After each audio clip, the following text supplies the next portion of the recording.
அன்பான இனிய உறவுகளுக்கு வணக்கங்க. நம்ம செல்ல குட்டிங்களை எவ்வளோ வேணாலும் பார்த்து ரசிக்கலாம். அவ்வளோ அழகு அழகு அழகு. அப்படியே ரெட்டை குழந்தைங்க இருந்தால் அப்படி அந்த குழந்தை பிறந்து தொட்டியில் துள்ளி குதித்து விளாண்டுக்கிட்டு இருந்தால் எப்படி இருக்கும்? கண்கொடி வேணும்னு சொல்லுவாங்கள்ல, அப்படியே அந்த கண்ணத்தை கிள்ளி கிள்ளி கொஞ்சுவாங்க இல்லையா? அந்த மாதிரி தாங்க இன்றைக்கி விஜயும் காவேரியும் அவ்வளோ அழகாக பார்த்து பார்த்து பேசினாங்க. அவங்களோட ரொமான்ஸு, அதுக்கப்புறம் கூடல் எல்லாமே நல்லா போய்ட்டு இருந்துச்சு. அடுத்து ஆஃபீஸுக்கு போயிருக்கல, இங்கே பாட்டிக்கு முடியாத பற்றி கால் பண்ணி சொல்லிடுறாங்க. சொன்ன கையோட பறந்துடுச்சு ஓடி வராங்க. என்னாச்சு பாட்டி அப்படிங்கிற நடந்ததை பூரா சொல்கிறாங்க. அப்படியா அப்படின்னு சொல்லிட்டு எந்திரிச்சு போய் நம்ம அந்த பிள்ளைக்கு நன்றி சொல்லணும்னு எந்திரிக்க பார்க்குறாங்க. இவங்க அலறி அடித்து பதட்டத்தோடு ஓடி வந்ததை பார்த்துட்டு சிந்து அவங்க அம்மா எல்லோரும் அவங்களுமே வந்து நிற்கிறாங்க. பாவமாக தாங்க இருக்குது. அவங்க என்னமோ தீண்டத்தாவது மாதிரி தள்ளி தள்ளி தான் நிற்கிறாங்க. மாமா அப்படின்னு கூப்பிட்றாரு. பக்கத்தில் வருது சிந்து கையை பிடிக்கிறாரு விஜய். நம்ம காவேரியும் பிடிக்கிறாங்க. ரொம்ப நன்றிம்மா, என் உயிரே காப்பாற்றிருக்கம்மா அப்படிங்கிறாரு விஜய். என் பாட்டி தான் எனக்கு அம்மா மாதிரி, அவங்களே நீ காப்பாற்றிருக்கிற அப்படிங்கிறாங்க. ஐயோ அண்ணா அப்படிலாம் இல்லை அப்படிங்கிறாங்க. அதுக்கப்புறம் அந்த பாட்டிங்க வாடா அப்படின்னு சொல்லி கூப்பிடுறாங்க. சிந்து போய் பக்கத்தில் உட்காடுறாங்க. நீ நல்ல பிள்ளையா இருக்கம்மா அப்படின்னு சொல்கிறாங்க. சரி பாட்டி, வாயே நீ திறந்து நான் பார்த்ததே இல்லை, ஆனால் உன் அண்ணன் தான் வாய் திறந்தான், ஆனால் இப்போ அவனும் அமைதியாயிட்டான் அப்படிங்கிறாங்க. உங்களெல்லாம் பார்த்தா நல்லவங்க மாதிரி தான் தெரியுது அப்படிங்கிறாங்க. ஆமாம் பாட்டி, நாங்கள் நல்லவங்க தான், வேறு வறுமை வேறு வழி இல்லை கடை, அதனால தான் பாட்டி அப்படிங்கிறாங்க. அதனால தான் நாங்கள் கேட்டு வந்தோம், மற்றபடி எங்களுக்குன்னு ஒரு வாழ்வாதாரம் இல்லை பாட்டி அப்படிங்கிறதான். ஏன்டா டே விஜய் இங்கே வா அப்படின்னு பாட்டி கேட்க, விஜயும் காவேரியும் பேசிக்கிட்டு இருக்காங்க. இவங்களுக்கு வேலை ஏதாவது போட்டு கொடுப்போமான்னு. ஓகே பாஸ், நீங்கள் சொன்னால் சரி அப்படிங்கிறாங்க. அதே மாதிரி பாட்டியும் தாத்தாவும் கூப்பிட்றாங்க. என்ன பாட்டி என்ன தாத்தா அப்படிங்கல, இந்த பொண்ணு நர்ஸு தானே? ஆமாம், எனக்குன்னு ஒரு ஆள் பார்த்துக்க ஒரு ஆள் வேணும்டா அப்படின்னு பாட்டி சொல்கிறாங்க. பாட்டி புரிஞ்சு போச்சு, சிந்து உங்கள் கூடவே வச்சுக்கன்னு நினைக்கிறீங்க அப்படித்தானே அப்படின்னு விஜய் சொன்னோன்னே ஆமாடா அப்படிங்கிறாங்க.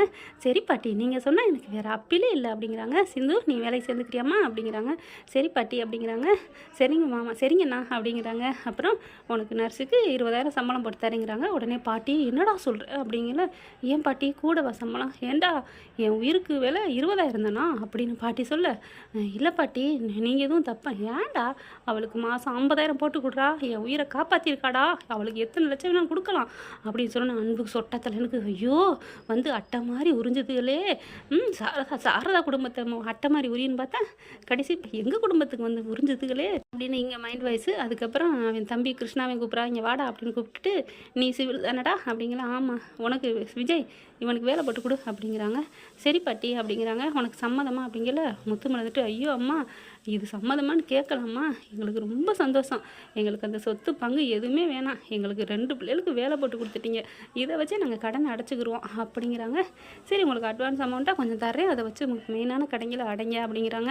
நீங்கள் அதே வீட்டில் தங்கிக்கங்க, வாடகைக்கு தான் இருந்துக்குங்க. ரொம்ப நன்றி தம்பி அப்படிங்கிறாங்க. நீங்கள் நல்லா இருக்கணும், நீங்கள் எவ்வளோ நல்லவங்களா இருக்கீங்க, நான் வந்து உங்களை தொந்தரவு பண்ணிட்டேனோ அப்படிங்கிறாங்க முத்துமலர். அப்போல்லாம் இல்லைம்மா, நீங்கள் இருந்த சூழ்நிலைக்கு அப்படி வந்திருக்கீங்க, இதில் என்ன இருக்குது அப்படிங்கிறாங்க. ராதாவுமே நல்லபடியாக தான் பேசுதான், ஆனால் சித்தப்பேன் மட்டும்தாங்க அப்படி தொங்கி போய் நிற்கிறான். அப்புறம் நன்றி சொல்லிடுறாங்க. வீட்டுக்கு போகும்போது வாசிந்து அப்படின்னு கூப்பிடுது. இல்லைம்மா அப்படிங்கிற. ஏன்டி வரலையா?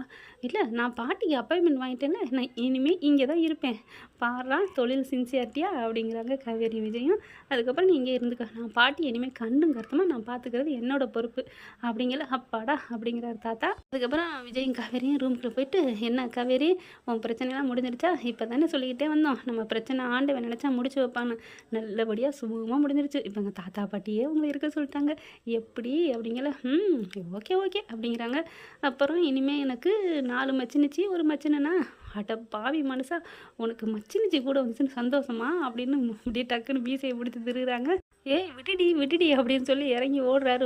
உங்களை அப்படின்னு சொல்லிட்டு, ஆமாடி உண்மையை தானே சொன்னேன், நல்லா இருக்கலாம் மச்சினிச்சி உன் தங்கச்சி, உங்களை அடிப்பேன் அப்படிங்கிறாங்க. அப்படியே கட்டி பிடிச்சிடுறாங்க 2 பேருமே. பரவாயில்ல, நல்லவங்கள தான் இருக்காங்க அப்படி தானே அப்படிங்கிறாங்க. சரிம்மா இனிமேல் எல்லோரும் சுமூகமாயிட்டாங்க, எல்லோரும் சேர்ந்து வச்சு வளகாப்பு பண்ணலாமா?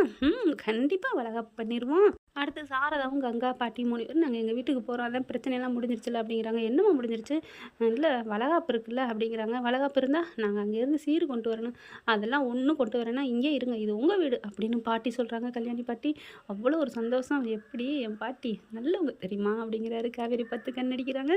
அன்பான உறவுகளே, கொஞ்சம் உடல்நிலை சரியில்லை, அதனால தான் நிறைய வீடியோ போட முடியலை. இன்னும் 2 நாளைக்கு அப்புறம் நான் நிறையா வீடியோ போடுவேன். கொஞ்சம் ஆதரவு கொடுங்க ஃப்ரெண்ட்ஸ். Thank you friends. இந்த வீடியோ உங்களுக்கு பிடிச்சிருந்தா தயவு செய்து லைக் பண்ணுங்க. இன்னும் அப்டேட்ஸ்க்காக சேனலை சப்ஸ்கிரைப் பண்ண மறக்காதீங்க. நம்ம கிட்ட இருக்க எல்லா சேனல்ஸோட லேட்டஸ்ட் வீடியோ அப்டேட்ஸ்க்காக மேல ரைட் சைடுல காட்டுற லிங்கை கிளிக் பண்ணி வாட்ஸ்அப் குரூப்ல ஜாயின் பண்ணுங்க. உங்களிடம் விடைபெறுவது நான் உங்கள் மெஹர்.